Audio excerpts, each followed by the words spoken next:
Bonjour Claude Guillemin. Bonjour. Alors c'est la deuxième fois que vous venez au salon. Oui. Qu'est-ce qui vous a amené à l'écriture? Oh, alors là, c'est une histoire assez compliquée.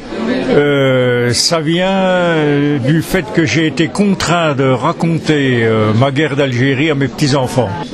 Alors j'ai écrit mon histoire, mes 29 mois de service, dont 14 en Algérie, au Sahara. Et la conclusion du livre, c'est ni héros ni salaud. Et dans l'ensemble, je considère que j'ai eu beaucoup de chance parce que j'ai pas été confronté directement aux rebelles. Hein. Donc, à part éviter les mines comme un jeu de loto, il s'est rien passé d'extraordinaire. Alors, si vous deviez qualifier votre style d'écriture, que vous utiliserez quel qualificatif? Impertinent. En fait, j'ai écrit des histoires un peu abracadabrante. J'ai commencé par de la fiction. Oui.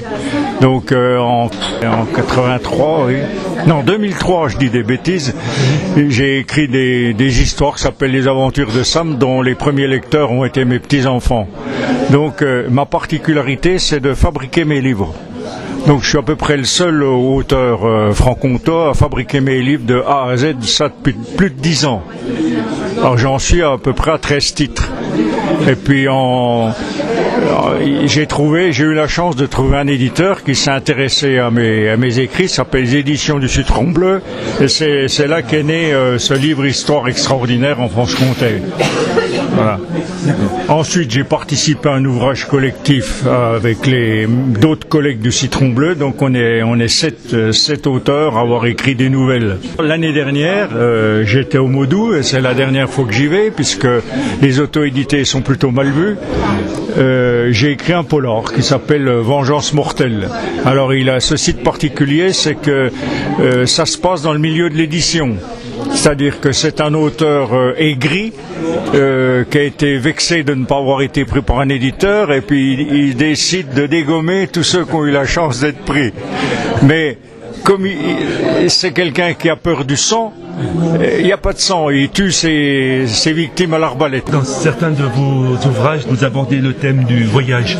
Voyage dans le temps, dans l'espace. Oui. Ah oui, bien sûr, dans l'espace. Voilà. Avec Sam, oui. Avec Sam. Donc, oui. Pourquoi êtes-vous attiré par ce sujet? Parce que déjà je suis lecteur de beaucoup de revues scientifiques, entre autres Sciences et Avenir, Ciel et Espace, donc je suis bien branché là-dessus. Et puis ça m'amuse. En fait, je m'amuse avant tout, quoi. Oui. Est-ce que vous avez des projets pour l'avenir? Alors là, j'ai un roman qui est en chantier. J'avais commencé par une nouvelle qui s'appelle Le vol du bourdon.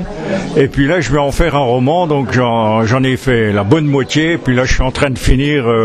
Peut-être, j'essaie d'aller au Salon de Belfort au mois d'octobre avec ce livre-là. Donc en fait, c'est une fiction sur la disparition des abeilles. Donc dans mon livre, je traite le sujet suivant. Les abeilles ont disparu, en partie, en France. Il reste que dans des coins reculés à la montagne, en Suisse par exemple, c'est un lieu protégé. Et puis il y a un ingénieur très astucieux qui fabrique des abeilles électroniques. Je sais que l'armée américaine s'intéresse à ça, entre autres. Et ces abeilles pollinisent les plantes parce que sinon, on n'a plus de fruits. Et puis ils luttent contre les gens comme Monsanto, qui, grâce à leurs pesticides, détruisent les abeilles. Il est en but au trust des pesticides qu'il le kidnappe et puis qu'il l'expédie au fin fond d'un oasis au Mali. D'accord. On attend avec impatience la suite. Oui. Voilà. Ma correctrice aussi attend la suite. Merci beaucoup. À votre service.